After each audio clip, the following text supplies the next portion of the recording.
La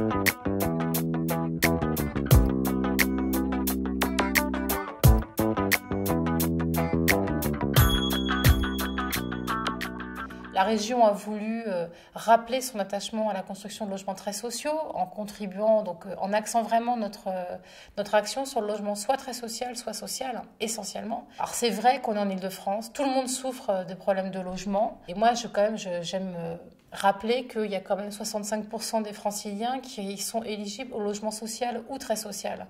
Donc déjà, on va essayer d'agir pour eux. Et puis, le jour où on aura résolu le problème pour ces populations, on verra si on a de quoi s'occuper des classes dites intermédiaires. La problématique qu'on a aujourd'hui, c'est la précarité énergétique. Et donc ça, c'est quelque chose qui aujourd'hui touche de plus en plus de familles qui sont de plus en plus précaires. Et on essaye d'aider les familles aujourd'hui à intervenir sur leur propre consommation. Mais c'est vrai qu'il est aussi important de travailler à faire en sorte que les bâtiments soient les moins coûteux énergétiquement pour que les familles puissent s'en sortir financièrement.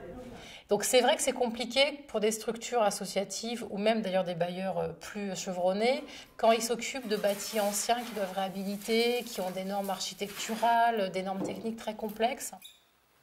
Alors, concernant ce qu'on va appeler le chantier Bel Air ou le projet Bel Air, c'est un ancien corps de ferme qui se situe donc à proximité du centre-ville de Blois.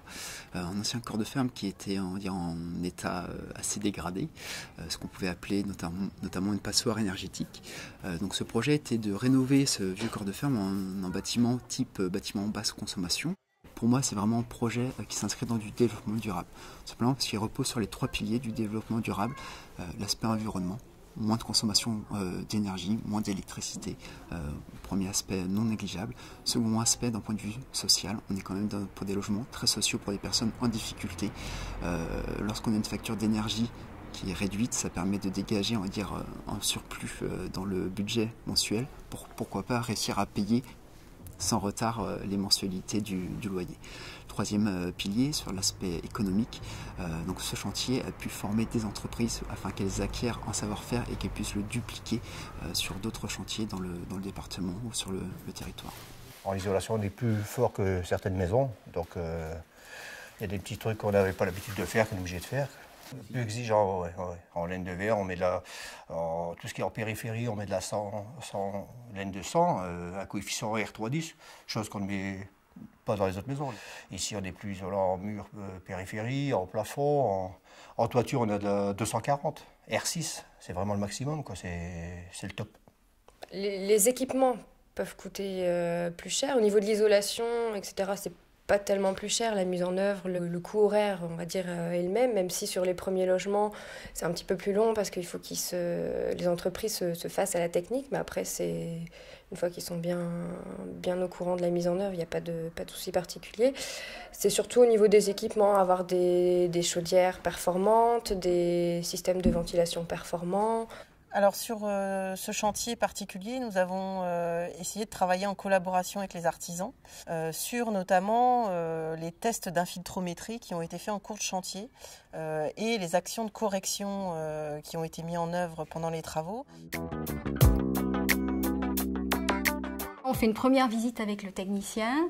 C'est vrai que nous, souvent, on connaît la famille, donc on est là aussi pour écouter la famille, l'entendre dans ce qu'elle a à nous dire et faire le lien et présenter ce technicien qui peut être parfois difficilement perçu parce que les personnes nous connaissent, elles ne connaissent pas cet individu qui va venir chez elles, visiter, aussi, rentrer dans toutes les pièces, poser des questions. Donc c'est pas toujours évident, donc on arrive à faire les visites avec le technicien pour que ça se passe au mieux dans le contact. Ça permet aussi que les personnes aient une reconnaissance de leurs paroles, de ce qu'elles vivent au quotidien. Et ça, c'est très important.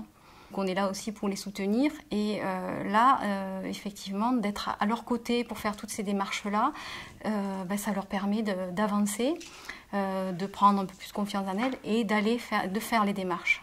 Alors concrètement, ce dossier-là est en cours. On a travaillé sur la sécurité électrique.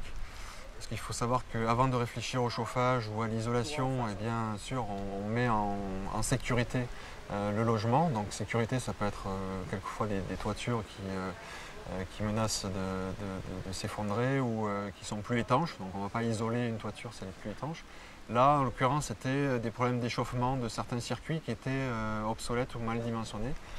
Donc pour éviter ça, on a repris l'installation électrique. Donc déjà un budget assez important qui est passé sur ce poste-là.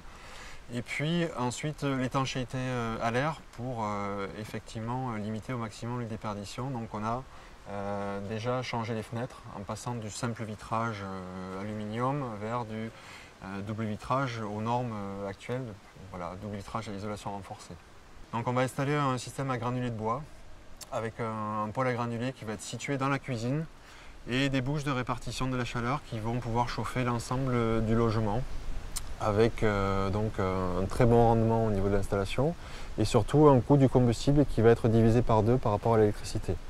Donc ça c'est intéressant parce que dans ces logements anciens, on va avoir du mal avec le budget de départ à tout faire, à tout isoler, donc on a fait effectivement un certain compromis. Et il faut savoir que ce sont des dossiers qui prennent du temps à se déclencher puisque tant que le budget n'est pas complètement bouclé, on ne démarre pas les travaux. En dehors de l'amélioration du confort, qui est effectivement très sensible, de la diminution de la consommation d'énergie, on a observé chez les personnes un effet aussi à la fois sur le moral, c'est-à-dire que quelquefois une resociabilisation des personnes qui n'hésitent plus à inviter à nouveau de la famille, des amis chez eux. Je suis contente de voir que la maison s'améliore et mon état de santé en même temps, ça va de pair. On est de pair tous les deux.